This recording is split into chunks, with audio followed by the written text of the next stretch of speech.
अलाए छो असांखे वणियूं तुंहिंजूं ॻाल्हियूं, अलाए छो असांखे वणियूं तुंहिंजूं ॻाल्हियूं, जिते बि वञूं था ॻणियूं तुंहिंजूं ॻाल्हियूं। कतियूं ऐं कहकशाऊं नंदियूं ऐं निज़ारा लॻे थो फितरत ॻणियूं तुंहिंजूं ॻाल्हियूं। सॼो ई घर मुंहिंजो बणियो बाग़ आहे, गुलनि फुलनि जीअं छणियूं तुंहिंजूं ॻाल्हियूं। किताब न को कहाणियूं न को इल्मु कोई, किताब न को कहाणियूं न को इल्मु कोई, सबबु शाइरीअ जो बणियूं तुंहिंजूं ॻाल्हियूं। अञा ज़िंदगीअ मां थका कोन आहियूं, अञा यादि आहिनि ॻणियूं तुंहिंजूं ॻाल्हियूं।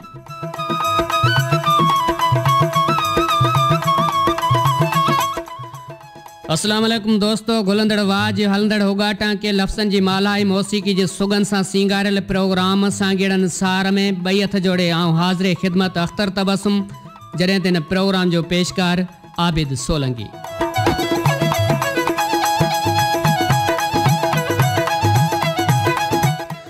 आवाज़ बज़म जे आशाने रेडियो पाकिस्तान मिठी जे स्टूडियो मां मुंहिंजे अलबेले आवाज़ जी उॾार, साज़न जी सुरीली झूंगार ऐं गीतनि जी गूंजार खे हवाउनि हथ अवां बाज़ोक ज़हननि जे सदा मलूक सोचनि जे समायतुनि नज़र करण लाइ शीशे जे बेपार, कंसोल जे पेट ते चोपड़ रांदि जा खुण खेचंदे हुनरमंद हथनि जी हथ चुरांद, नेणनि सां नेण मिलाए ऐं रूह रिझाए पियो प्यारो इंजीनियर दोस्त कमालुद्दीन असद।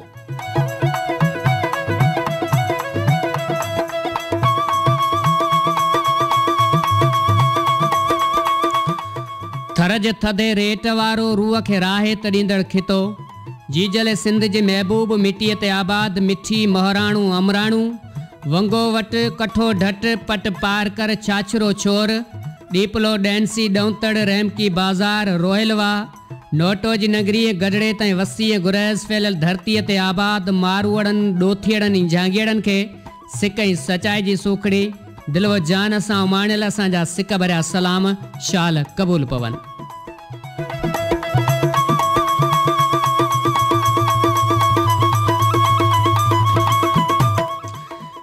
जी करे मुंहिंजे आवाज़ खे जीअं में जायूं ॾींदड़ जानीअड़ा कहिड़ा हाल आहिनि तव्हांजा, ख़ुशि त आहियो न। असांजे न सॼे सथ पारां हमेशह जीअं धणींदड़ अॼु बि इहा ई दुआ त दिलि खां प्यारा ऐं थर खां वसकारा कॾहिं बि परे न थियनि तव्हांजूं मुर्कूं मेरियूं न लॻे को कोसो वाह। तव्हांजे अछे उजरे अंगण जे मथां मोहबतनि जा मींहं, नाज़ वारनि जा नींहं ऐं प्यार वारनि जा पैगाम पहुचंदा रहनि।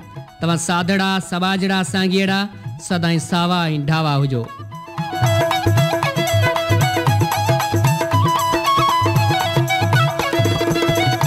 जी हाँ दोस्तो, तव्हां बि अॼो के असांजे हिन प्रोग्राम में शामिल थी पंहिंजे राय जो इज़हार करे सघो था।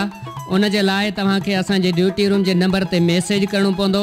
नंबर तव्हां वटि ज़रूरु हूंदो, जेकॾहिं को नओं दोस्त असांखे ॿुधे पियो त उनखे नंबर नोट करायूं था। नंबर आहे 0335 3633 786 ते तव्हां मैसेज ज़रिए ऐं व्हाट्सएप ज़रिए बि साॻी नंबर ते तव्हां असांजे हिन प्रोग्राम में शामिल थी सघो था।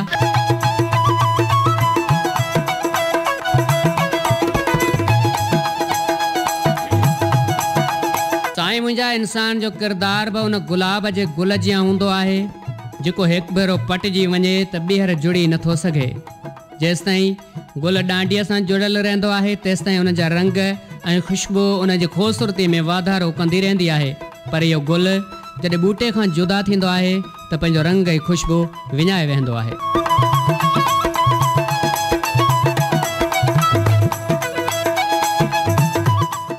जी साईं, अहिड़ी तरह इंसान जो किरदार जेसिताईं साफ़ ऐं पाकीज़ा हूंदो तेसिताईं इहो दुनिया जी हर क़ीमती शइ खां वधीक क़ीमती हूंदो आहे।